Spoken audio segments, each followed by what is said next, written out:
সীমান্তে হত্যাকাণ্ড বন্ধে নির্দেশনা দেওয়া হয়েছে বলে জানিয়েছেন স্বরাষ্ট্র উপদেষ্টা অবসরপ্রাপ্ত লেফটেন্যান্ট জেনারেল মোহাম্মদ জাহাঙ্গীর আলম চৌধুরী।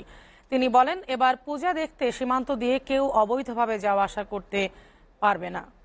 দুপুরে সচিবালয়ে দুর্গাপূজা নিয়ে আইনশৃঙ্খলা বিষয়ক বৈঠক শেষে একথা বলেন স্বরাষ্ট্র উপদেষ্টা। তিনি জানান, এবারও অন্য বছরের মতো উৎসব মুখর পরিবেশে দুর্গাপূজা উদযাপন করবেন হিন্দু ধর্মাবলম্বীরা। দুর্গাপূজায় আজানের 5 মিনিট আগে থেকে নামাজ শেষ না হওয়া পর্যন্ত বাদ্যযন্ত্র বাজানো বন্ধ রাখতে অনুরোধ জানান তিনি। এবার দেশ জুড়ে 32,666টি মণ্ডপে দুর্গাপূজা উদযাপন হবে। এছাড়া ঢাকার 2 সিটিতে 205টি মণ্ডপে পূজা উদযাপন হবে। পূজা উপলক্ষে দেশ জুড়ে সার্বিক আইন শৃঙ্খলা কঠোর থাকবে বলেও জানান স্বরাষ্ট্র উপদেষ্টা।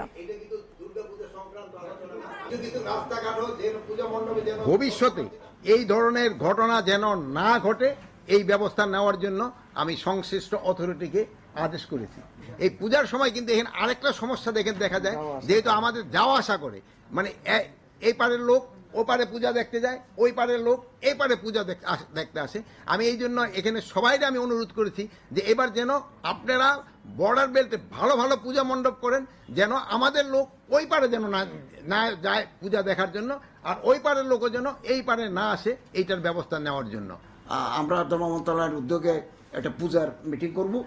আমি ইমামদেরকে, মসজিদের ইমাম, মাদ্রাসার প্রধানদেরকে আমরা নির্দেশনা দেব যে তারা যেন আপনাদের সাথে কোঅপারেট করে এবং সুন্দর পরিবেশে যাতে আমরা ধর্মকর্ম আমরা অনুশীলন করতে পারি, পালন করতে পারি।